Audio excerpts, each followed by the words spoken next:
मित्रांनो, तुम्हाला केकवरच्या छोट्या छोट्या आणि छान छान कॅन्डल आवडतात का?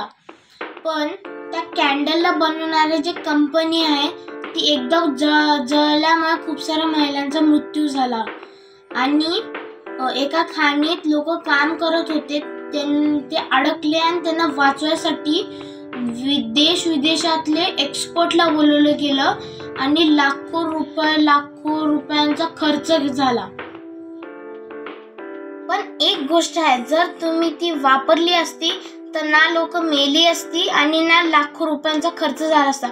ती गोष्ट तुम्हाला माहिती आहे पण तुम्ही ती वापरतच नाही. म्हणजेच सुरक्षा, म्हणजे सेफ्टी. जर तुम्ही पहिल्याच सुरक्षेच्या उपाययोजना केल्या असता ना तर आग लागली असती, नाही तर खाणीत लोक फसली पण नसती. तुम्ही शाळेत असाल, ऑफिसमध्ये असाल, नाही तर तुमच्या कंपनीमध्ये असाल, तर कुठे पण असाल, पण समजा तुम्ही सुरक्षेच्या योजना पहिलेचे करून टाकल्या तर तुम्ही दुसऱ्याचा जीव वाचू शकता आणि जीव वाचून खऱ्या जीवनातले सुपर हिरो बनाल. Super hero.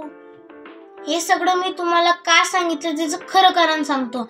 आज आहे 4 मार्च 2024, नॅशनल सेफ्टी डे, म्हणजेच राष्ट्रीय सुरक्षा दिवस. आज नॅशनल सेफ्टी डे म्हणून तुम्ही स्वतःची पण काळजी घ्या आणि दुसऱ्याची पण काळजी घ्या, म्हणून मी ईश्वर चरणी प्रार्थना करतो. जाता जाता मी तुम्हाला सांगतो, सिर सलामत तो पगडी 50. हो ना.